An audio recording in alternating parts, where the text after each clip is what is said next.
Um, this is a demonstration of a video game port. I'm porting my first project, Vampire or Princess, which consists of a single player tic tac toe game and um, an item searcher algorithm, and I've combined those um, two those two games for a multiplayer game that's similar to tic tac toe, but you're clicking around to find different items. You're clicking around on the tic tac toe board to find different items, and this game is turn based. And also for the multiplayer features in the Android game,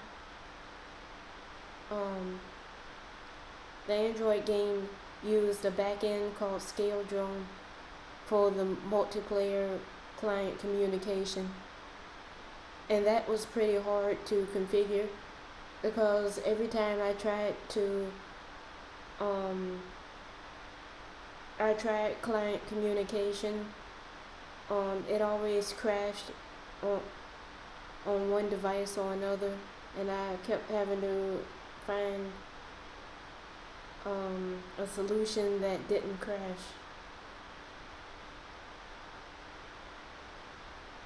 And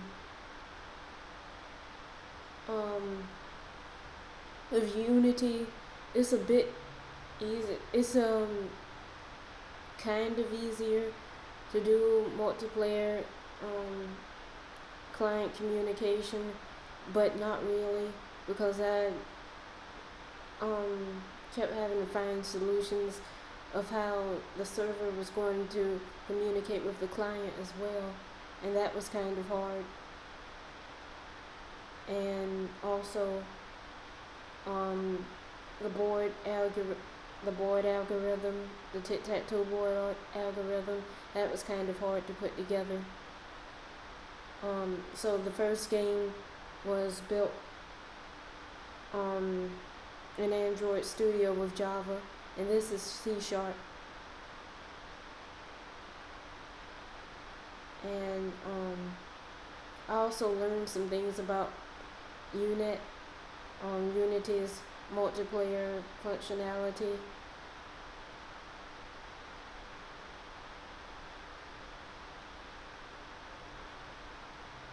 I also learned how to get the client connected to the host and everything. All before I didn't know how to really make a fully functional multiplayer game, but now I do. Okay. So the computer is going to be the host. Oh, and the IP address, your IP address is in the top right corner, right above the host button. So the computer is going to be the host, and my tablet is going to be the client connection. And you enter your IP in here. The IP that you're going to connect to. So I'm going to enter that in on my tablet.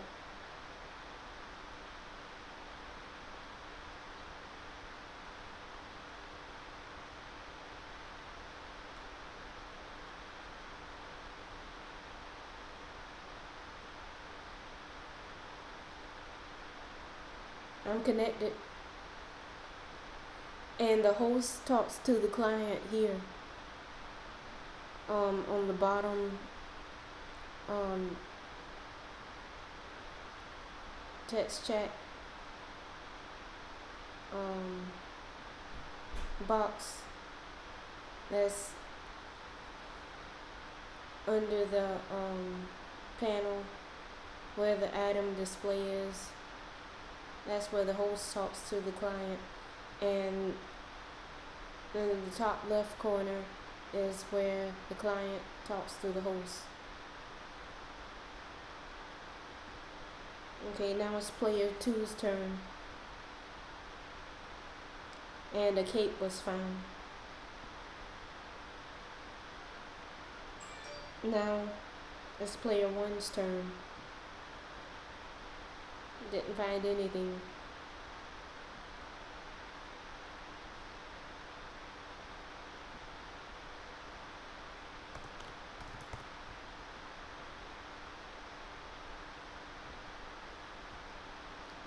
Okay, I just typed a hello message to the client, and the message appeared also on the client, but you can't see it.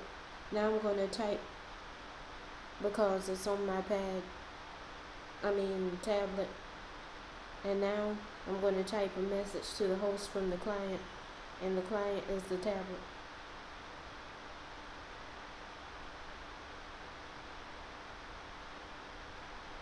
And there's the message, and it was real hard to try to figure out a way to get the host to communicate with the client also, because I tried to send messages from the host to the client in the same chat box that the client sends messages to the host, and it wouldn't work.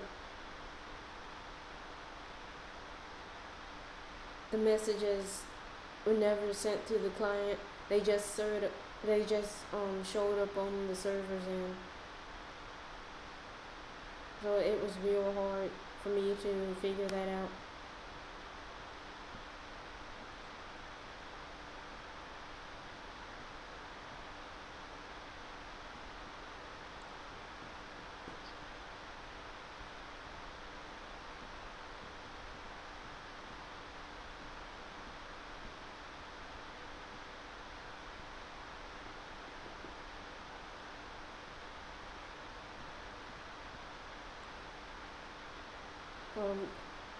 Okay, player two lost because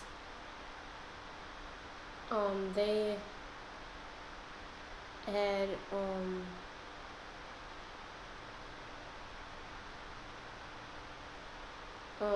they had exactly 11 turns,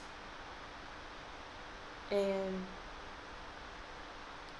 if you get over 11 turns, you win.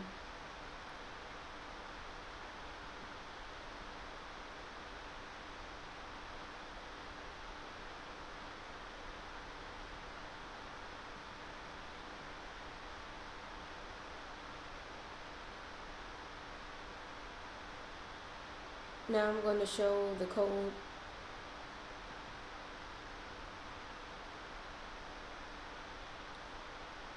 This code is the communication from client to server.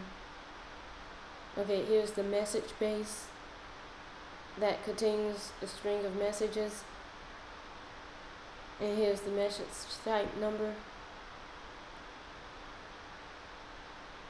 and this checks to see if the client is connected, and it registers the message. And this checks to make sure the server is connected so they can receive the message. And here's the send button that sends the message string.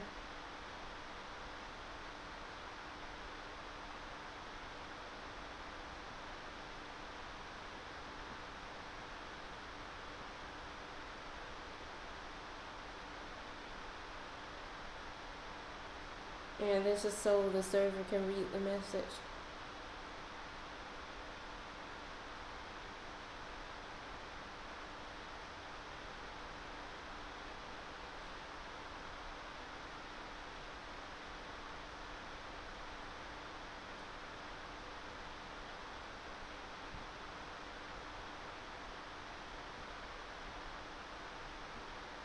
And this is the script for the host communication to the client, and this was the hardest. This sends the message. This is the message string, the current message, and the messages display it through a text element.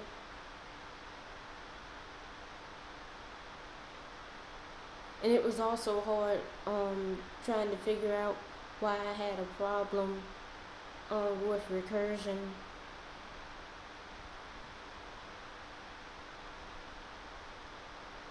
So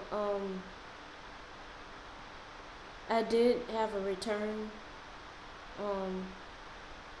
I did have a return function here, and I did a lot of Googling, and I saw that that causes recursion because I kept getting a Stack Overflow error, and I was wondering where it was coming from. And so I had to remove.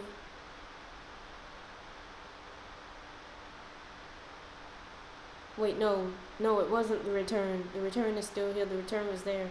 It wasn't there. The return is still there. That wasn't what the problem was. That wasn't what was causing recursion. I had command chat message here twice. That was the problem. I had that there twice. So after hours of Googling, I figured out that was what it was. It was causing a Stack Overflow, which caused Unity to crash, and on my device it caused the game to crash. So I removed that, and the problem was gone.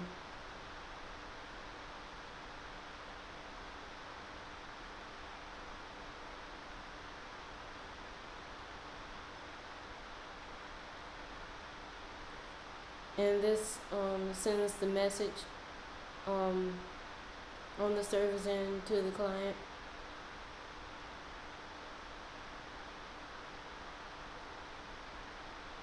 It adds it to the list, the chat history list.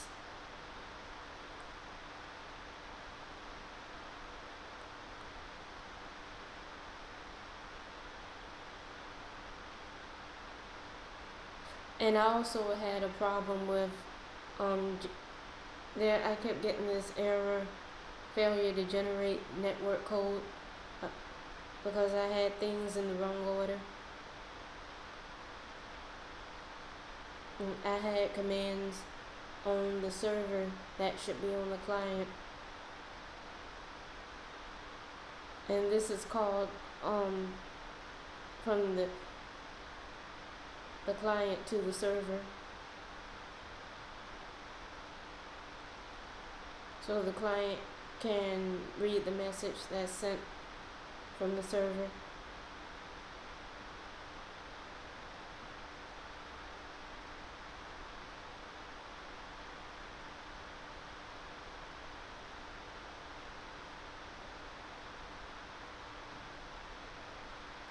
And this is the TicTacToe and item finder logic. I tagged all of the boxes with the tag boxes, and I added box colliders to them, and I have the boxes sorted according to name. I have them mixed around.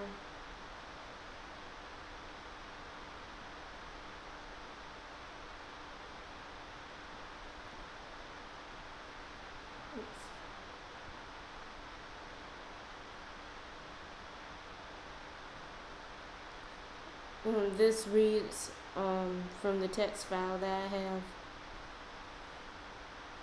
This reads it line by line and displays the item.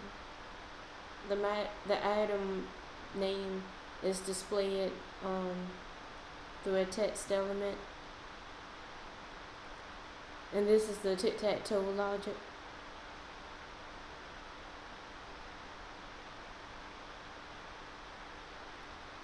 The boxes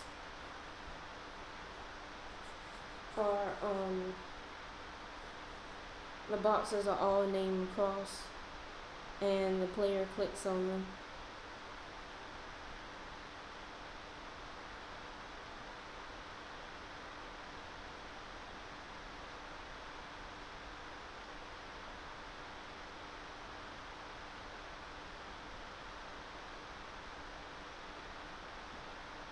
So I forgot to remove this.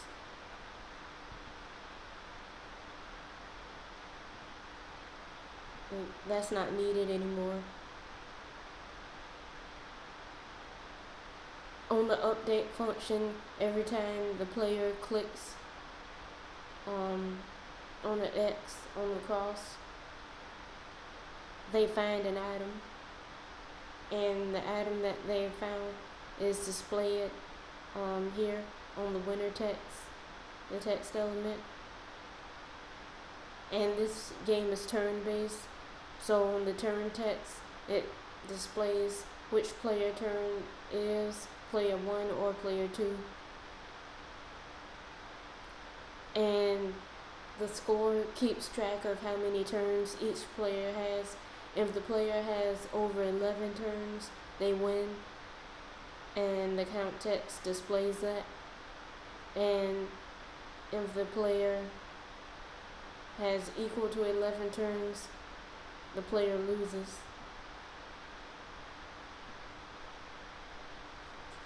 So there are 12 turns.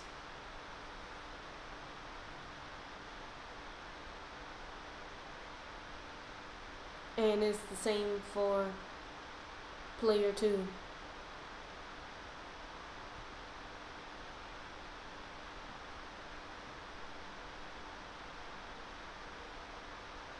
And that's the text asset file that is read from where the items are stored.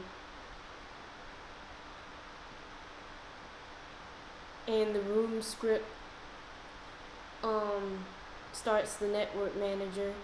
This gets the person's IP address and displays it, because they'll need that for the multiplayer functionality. They'll need to enter in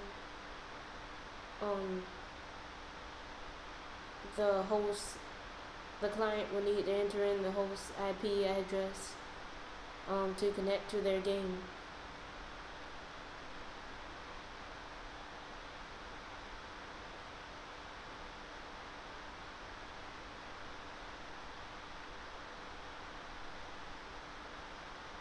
And this gets the IP address of the person's device, and the hint text displays it on the screen.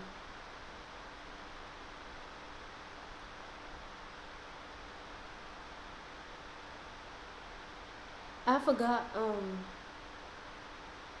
that it was supposed to be the IP4 address and not the internet IP address, the one that's displayed to the internet. That's displayed to the web. All this time I was entering in the wrong IP address.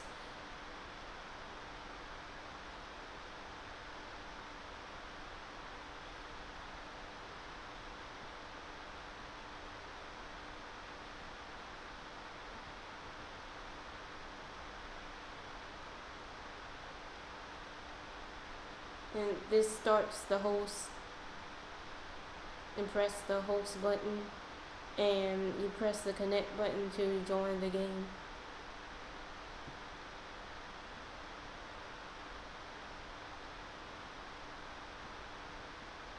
You enter in the IP address through the input field, and you set the port. The port is set. By doing this project and ideating,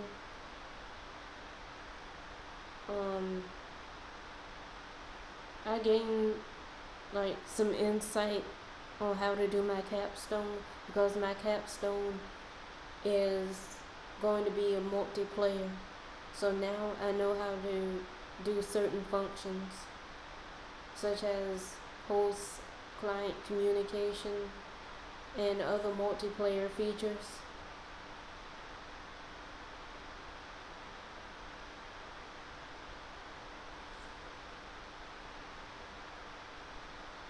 Um, it was kind of difficult um, importing certain game functions from Android to Unity because the multiplayer functionality was difficult um, in Android. I had to use a backend for client communication, and I didn't know how to get client communication without devices crashing. I tried Bluetooth communication and um,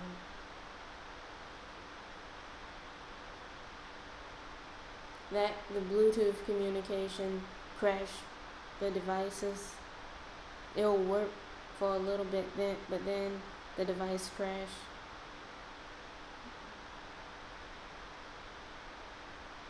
And with Unity's unit,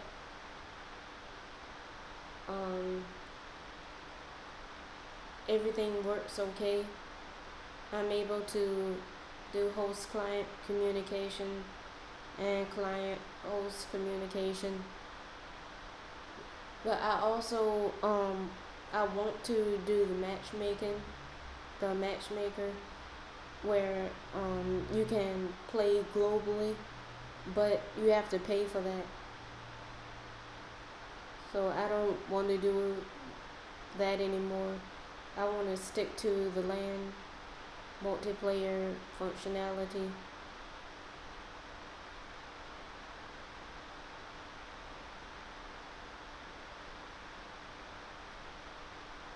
And I'm going to see if I can figure out how to make a master server that all clients can connect to.